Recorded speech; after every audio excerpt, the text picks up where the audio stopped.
Mas eu lhe antecipo que ele está numa região celestial, aonde está montada uma espécie de tribunal. Você vai perceber que os elementos e as figuras atendem a esse sistema, o sistema de um tribunal. Há alguém presidindo a sessão.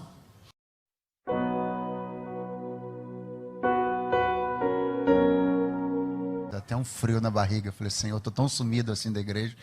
Poxa, eu tive aqui ontem. Boa noite, meus irmãos. Paz seja convosco. Vocês estão bem?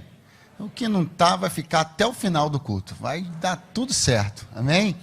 Deus é bom, é uma fortaleza no dia da angústia. E Ele certamente conhece aqueles que confiam nele. Você é um desses. Nós confiamos no Senhor. Ele é o nosso Deus. Que bom que você entendeu que não havia de verdade nenhum outro lugar melhor para você estar esta noite, senão neste mesmo aqui, na casa do Pai, onde estamos livremente dando a Deus louvores. Que ambiente gracioso nós estamos vivendo aqui desde o início desta reunião. Deus habita no meio dos louvores do seu povo. Deus seja louvado, né? Um destaque especial para o Ministério de Louvores, que estava soltinho aqui, estava uma coisa linda, né? Deus seja louvado. Muito, muito, muito. Queridos irmãos, no meu coração uma palavra de Deus para trazer para você. E eu gostaria muito que você fosse a um texto bíblico para que pudéssemos ler Zacarias capítulo 3. Está lá no finalzinho do Antigo Testamento. Os últimos livros lá do Antigo Testamento, você vai encontrar o livro de Zacarias, tá bom? Zacarias. Quero agradecer, como sempre, não é um enfado fazer isso, mas eu sempre me sinto renovado na gratidão. À medida que as oportunidades se renovam, minha gratidão também se renova. E eu quero agradecer mais uma vez a esta oportunidade tão importante para a minha vida como pregador. É uma oportunidade que valida meu ministério, homologa meu ministério, desfrutar da confiança da igreja a que faço parte, me autoriza em todos os lugares que eu vou pregar, isso me autoriza, então isso é muito importante. Eu quero agradecer a Deus, agradecer ao pastor Silas, agradecer ao pastor Odilton, pelo privilégio de poder estar ministrando hoje aqui, né? Pastor Odilton, que recentemente pregou na vigília aqui, eu estava aqui na primeira fileira. Foi forte, né, pastor Odilton? O senhor quer me desempregar dessa maneira, o senhor vai devagar, pelo amor de Deus. Aí não dá. Deus seja louvado, né? Coisa boa demais. Zacarias, capítulo de número 3. Zacarias, capítulo de número 3. Quem encontrou, diga bem forte, eu amo a Bíblia. Está escrito, e ele mostrou-me o sumo sacerdote Josué, o qual estava diante do anjo do Senhor, e Satanás estava à sua mão direita para se lhe opor. Mas o Senhor disse a Satanás, o Senhor te repreenda, ó Satanás. Sim, o Senhor, que escolheu Jerusalém, te repreenda. Não é este um tição tirado do fogo? Josué, vestido de vestes sujas, estava diante do anjo.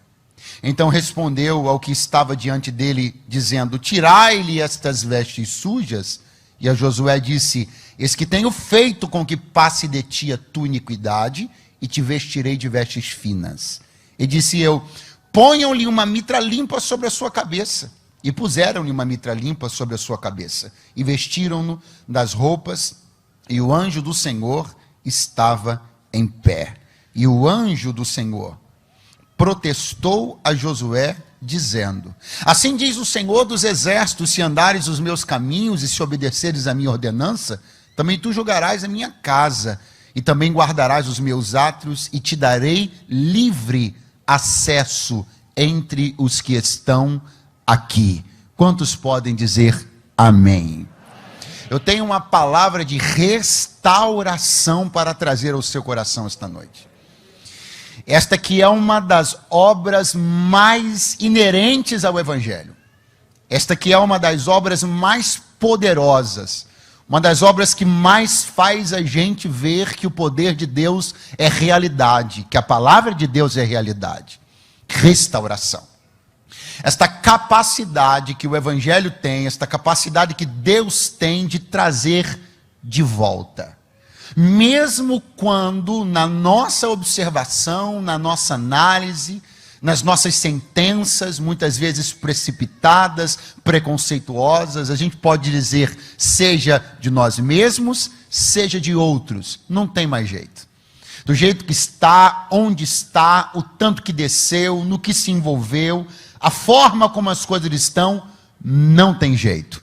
Aí vem este Evangelho, aí vem este poder, aí vem este Deus e prova para nós que não existe ninguém irrecuperável. Não existe lugar tão distante que a mão de Deus não possa encontrar alguém. Não existe sujeira tão entranhada que o sangue do Cordeiro não possa lavar. Não existe lugar tão escuro que a luz da esperança não possa entrar. Eu tenho uma palavra de restauração na noite deste domingo. Vim dizer a você, volte a crer que é possível Deus restaurar tua vida, teu ministério, tua casa, teus negócios, ainda que quebrados em centenas de pedaços. Ele me trouxe aqui para lhe dizer, eu posso colocar tudo no lugar. Quem pode dizer graças a Deus esta noite? O personagem central da história que lemos é Josué. Não é aquele Josué que serviu Moisés e veio a sucedê-lo. Não é este Josué. É um outro Josué que viveu muitos anos depois.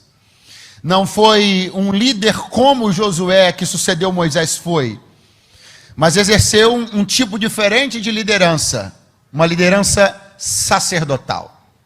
Qual é o cargo de Josué dentro de Israel? Sumo sacerdote. Qual é o cargo?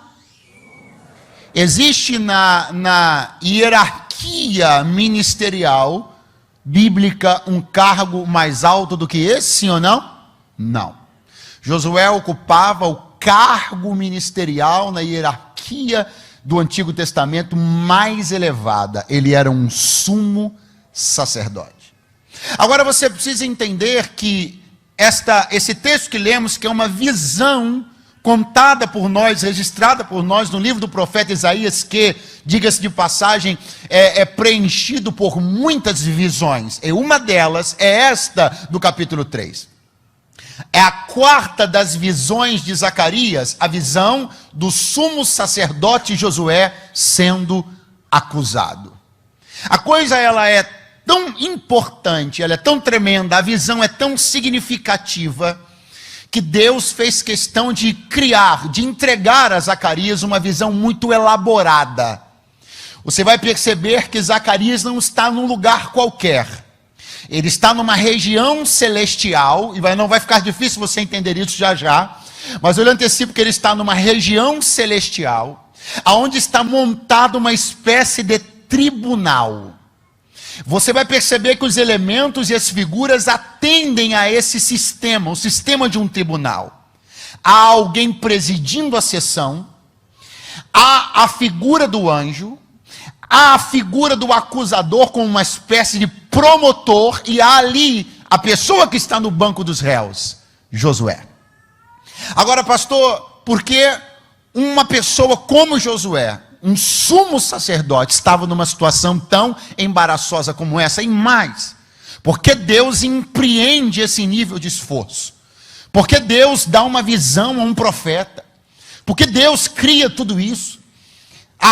Não é difícil, o senhor acabou de dizer que ele é um sumo sacerdote, é uma figura que Deus não descartaria. É verdade. É uma figura sobre quem Deus empreenderia esforços para recuperar. É verdade, mas se você se lembrar e considerar exatamente o momento onde essa história está sendo contada, aí isso vai ganhar um sentido ainda maior e mais amplo. Por quê? Porque nós estamos falando de um recomeço para toda a nação de Israel. É o retorno do cativeiro. Quem está me ouvindo, diga amém.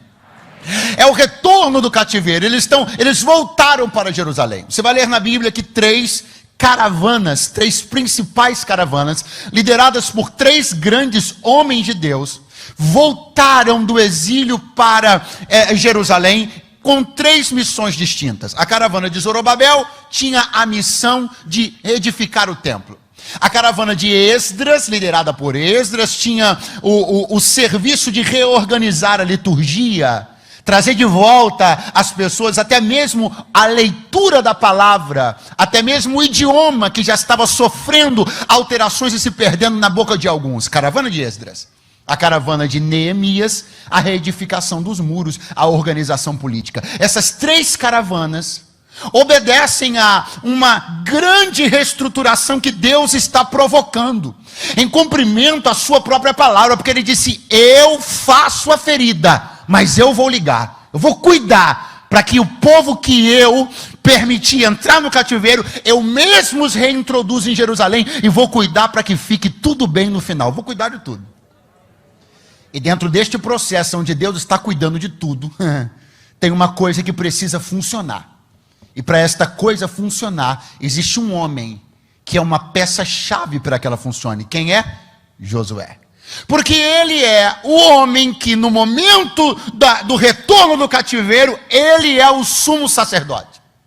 Porque seu pai fora sumo sacerdote. Porque seu avô fora sumo sacerdote.